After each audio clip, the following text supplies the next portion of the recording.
cái tí chung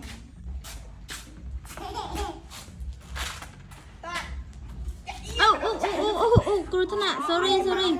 Ôi trừ thật là đáy đâm nợt. Mâm đêm này mới.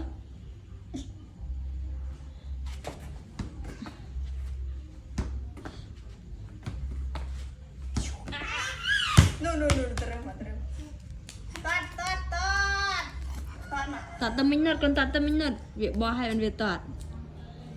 Ngỏ bà cả lên trắng No, lên năng tay con.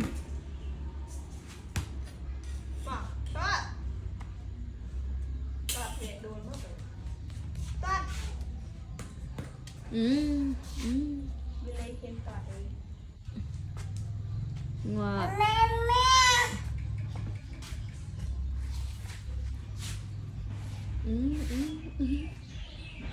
nặng ho quá. đang con mò vậy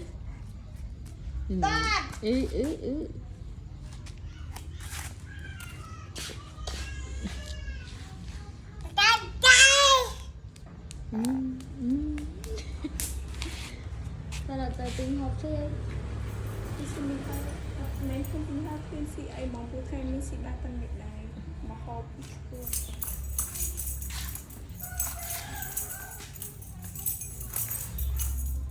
Để trong phần này con.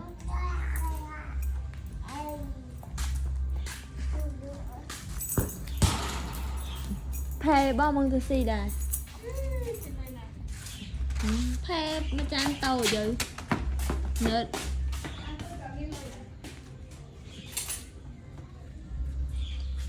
Khám đạch bà đánh nợt ơi nữa.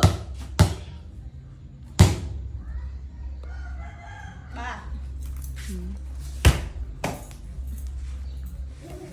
trong cái đó mà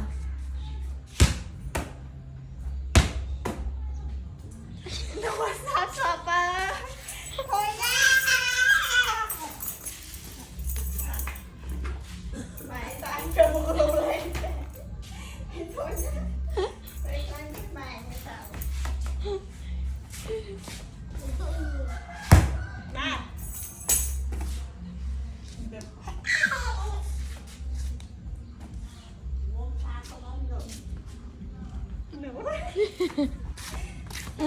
ngay vẽ một cái bạn nào mới có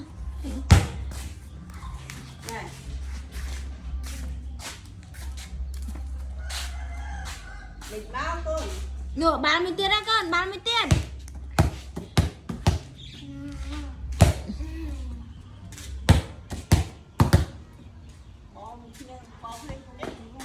trong khmôi lời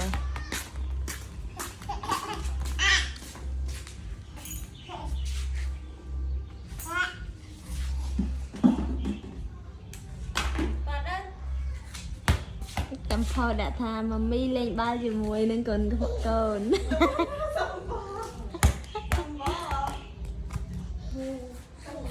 và đây nói sao mình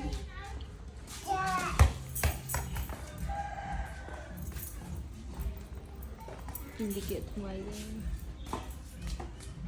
đây xị ảnh cái tiền này lên ba con ngâm tao mình nghiệm mà ảnh đại mình thật anh tao phải mà tóc đá Âm anh nữa hả?